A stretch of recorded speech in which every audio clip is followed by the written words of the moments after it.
Right guys, we're going to talk about preparation today. I'm going to talk about like the nutritional side of it, and then once I'm done, Faye's going to talk about training kind of / lifestyle, that side of things.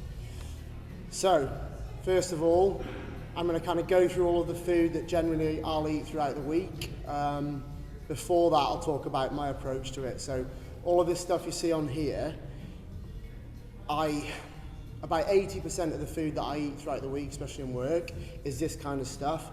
And this structure that I have here gives me freedom elsewhere. Let's say on weekends, maybe I want to go out for a meal or something like that. Generally speaking, if I get this stuff right, I can give myself a bit of flexibility for that. So don't take this as gospel. This is not the food that I eat all of the time, but this is what I do to get things right. So I'll talk a little bit about main meals and snacks. Now, most people are different, they'll kind of structure things a little bit differently, but for me, generally speaking, I like to go for 3 main meals throughout the day, and then I'll just kind of snack in between. So I've got a few examples of meals that I make, and then a few examples of snacks. Sunday is my day usually, when I get all of my prep done through the week. I always try and make around 5 meals like this, and then I just have my snacks ready to go. This stuff takes me usually about an hour tops. It's super simple to do, and then that just sets me up throughout the week. So main meals, I'll talk a little bit about these. Got 2 examples. This one here is just kind of burgers, rice, and then a little bit of spinach.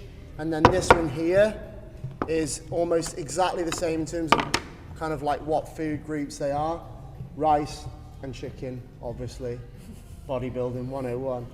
So what I'm looking for in these is some kind of healthy protein source, a good source of carbohydrates that works for me. Now that's different for different people, and then some kind of veg in there as well. And then usually for my fats, I'll always try and make sure that there's fats in the meat. And if it's like a lean cut, I'll always cook it in olive oil, so I've got some healthy fats there.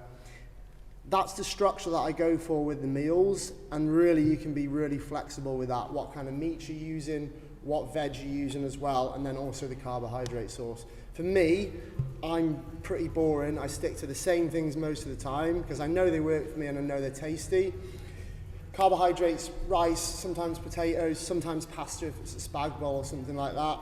And then meats, I always just really go for chicken or some kind of beef as well. So find what works for you and then just stick with it. As long as you've got most of the macronutrients in them meals, you've cracked it. So main meals, that's kind of generally what I stick to. Trying to have 2 of them in work a day, and then snacking. Generally, it's either going to be some kind of high protein snack or fruit. I always try and keep fruit in the gym as well, just so I know I've got it here. So for me, apples and bananas, bit of a staple, always have that. People are a little bit different. Rich will always have, I call it the triple threat, kiwi, tangerine, and an apple. But yeah, that works for me. Always have fruit on hand, and then high protein snacks.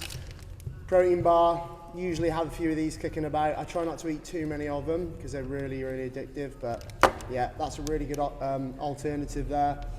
High protein yogurts, so this is an Aldi one, this is pretty good, and it's in a pouch, so you can have it on the go, really handy. The Goat protein yogurt, Arla, chocolate flavour, that's probably my favourite one. So a couple of yogurts there, really high in protein, keep you fuller for longer throughout the day. And then some Baby Bell Light as well. These are really handy, about 50 calories a go, and really high in protein as well. And just easy to eat on the go, so super, super handy. Generally speaking, this sounds really boring, but that is what I stick to throughout the week. And then outside of work, I've got a little bit more freedom with what I do with my food.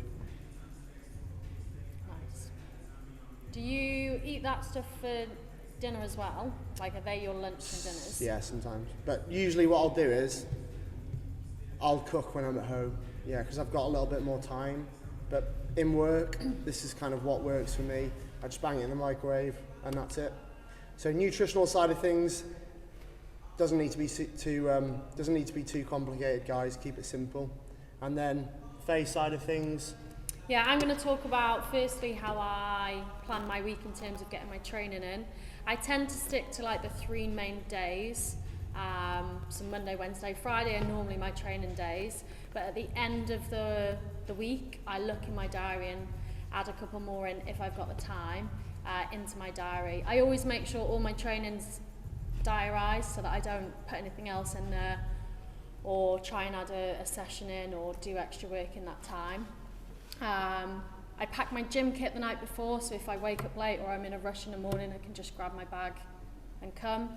I know Rich leaves some spare gym kit here for his training as well, in case he forgets his kit. Just try and make it super simple, and generally keep it the same every week, just to make sure that I'm getting all my sessions in there. Yeah, so structure really, having structure. Just making sure it's planned, I think, is the biggest thing, rather than being like, do I have time to train today? No, probably not. Just plan it out, and then I know each day what I'm going to be doing.